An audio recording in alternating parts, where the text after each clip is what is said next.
There's a new professional divide forming in the workplace, and it's all being driven by AI. So in this explainer, we're going to break down how to navigate this change, especially for professionals in fields like accounting, so you can make sure you land on the right side of that divide. This quote from AI trainer Tom Hewitson it absolutely nails the problem, doesn't it? Right now, we're seeing these two extreme reactions, and frankly, both of them are fast-tracked to being left behind. You either have blind trust or total avoidance, and neither one is a real strategy. So these are the two big traps people are falling into. On one hand, they treat AI like some magic oracle that can't be wrong, which, let me tell you, leads to some really embarrassing and potentially very costly errors. On the other hand, they try it once, get a generic answer, and then just dismiss it as a useless gimmick, and they miss its incredible potential. But there is a much, much more effective third way. So, here's the crucial point, the big takeaway. You have to reframe your thinking. AI isn't a magic box, and it's certainly not a replacement for your expertise. The best way to think of it? It's like the smartest, fastest intern you have ever had. It's incredibly capable, it's eager to help, but it needs clear direction, context, and supervision from you, from the expert. Okay, so if you're going to manage this new intern effectively, you first have to understand what it actually is, and maybe more importantly, what it isn't. And this is just such a brilliant way to think about it. An AI might produce a perfectly formatted report, just like a person can, but the way it gets there, it's a totally different process. It doesn't understand things like financial principles or ethical standards. It's just achieving the outcome through a completely different mechanism. At its core, the technology you're using, what's called a large language model, or LLM, is really just a hyper-advanced pattern matching machine. It's analyzed billions of documents and has learned the statistical probability of which word is most likely to come next. That's why it sounds so fluent. It's an expert in the patterns of human language. And this is probably the single most important thing to remember, because it doesn't truly know anything. It has no way of telling fact from fiction. If it doesn't have a strong pattern to follow, it will just invent plausible-sounding nonsense, and it will do it with absolute confidence. That's a huge risk if you're asking it about, say, a niche accounting standard or a client-specific financial detail. All right, so now that we have a better handle on what this assistant really is, let's talk about the rules of engagement. How do we actually work with it effectively? Well, the good news is you already have all these skills. The way you manage an AI is the exact same way you'd manage a junior accountant. You give them a clear goal, right? Summarize this new tax regulation.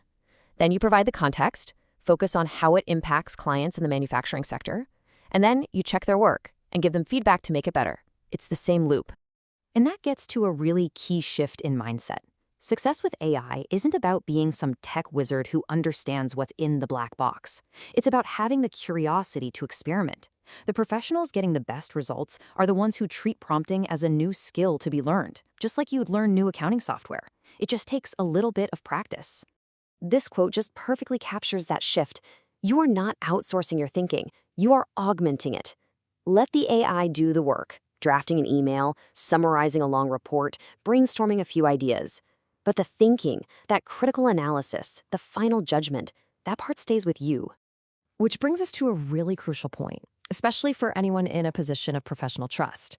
With all this power comes responsibility, and your accountability doesn't just disappear because you used an AI. Seriously, think about this carefully. You should never, ever upload sensitive client financial data, employee information, or anything confidential. You probably heard about that retail manager who uploaded sensitive HR data. You just can't do that. You wouldn't hand that kind of stuff to a real intern on their first day, so don't give it to an AI. And most importantly, the final sign-off, that is always yours. So because the AI is trained on mountains of human text, it's fantastic at summarizing facts, but it can be really unreliable when you ask for its judgment. To get the best results, you've got to stick to objective, factual questions. For example, don't ask it, is this a risky investment? That's a judgment call. Instead, ask it, list the financial risk factors for this company as outlined in their last 3 quarterly reports. You see the difference? You use its factual output to inform your judgment. You don't ask it for the judgment. At the end of the day, that fancy term, human in the loop, is just a technical way of saying what we've been talking about this whole time. You're the manager. You are accountable. When you sign off on that audit or you submit that financial statement, the responsibility for its accuracy and integrity is 100% yours, no matter what tools you use to get there. So why is this whole conversation so urgent? Because this isn't some far-off future we're talking about. The ground is literally shifting under our feet right now, and the pace of this change is unlike anything we've ever seen before. Just let that sink in for a second. Any limitations or frustrations you have with AI today, they'll probably gone in a few months. Tasks that were pure science fiction a year ago are already becoming routine. The learning curve is steep, and the time to start climbing it is right now. I mean, think about past revolutions. We had decades, sometimes a century to adapt. With AI, the gap between a major breakthrough and that tech being integrated into the software you use every day is now measured in months. A wait-and-see approach is pretty much a losing strategy at this point. And this quote just nails it. The journey has already started. Ignoring it doesn't stop the train, it just means you get left at the station. The only way to understand where this is all going is to get on board. And that really leads to the final critical question. Who's going to shape how this technology reshapes entire professions like accounting? It won't just be the coders in Silicon Valley. It's going to be the experienced professionals, people like you, who learn how to use it critically, ethically, and responsibly. The opportunity here isn't just to use a new tool, it's to define how that tool is best used. So the question is, will you be one of them?